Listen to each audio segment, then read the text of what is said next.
صباح الخير على كل متابعينا. الشقه اللي معانا النهارده بتوش بيانكي، شارع 7 دور 9، اسانسير 3 غرف وريسبشن تشطيب التراس زي ما حضراتكم شايفين كده. نتفرج على الفيديو بتاعها مع بعض. شقتنا النهارده بسم الله ما شاء الله اللهم بارك تشطيب مميز جدا. نتفرج على الفيديو بتاعها مع بعض. بس قبل ما نتفرج على الفيديو لو اول مره تشوفني ما تنساش تعمل متابعه للصفحه ولايك الفيديو عشان نوصل مهتمين بنفس المجال، وناخدكم معانا الراجل عقار من شركه الصف وتحت امركم في اي حاجه.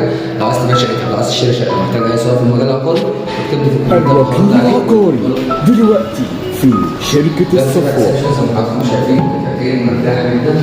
تشطيب شقتنا النهارده بسم الله ما شاء الله اللهم بارك تشطيب مميز جدا. شقتنا ببيانكي شارع 7 فيو مفتوح. بسم الله الرحمن الرحيم.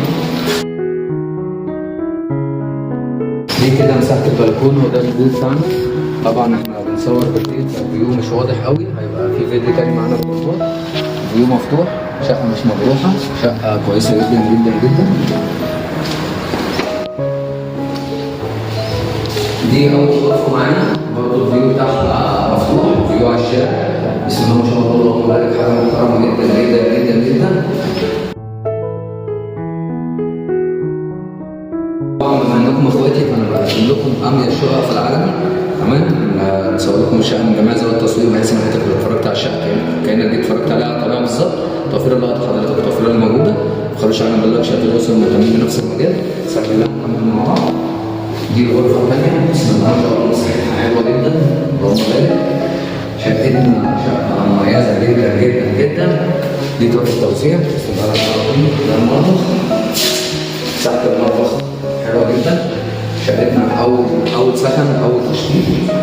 بسم الله الرحمن الرحيم. ده الحمام، هات باب الحمام الاول. ده الحمام، كابينه. بسم الله.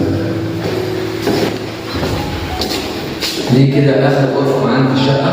مساحتها برضه بسم الله ما شاء الله اللهم بارك.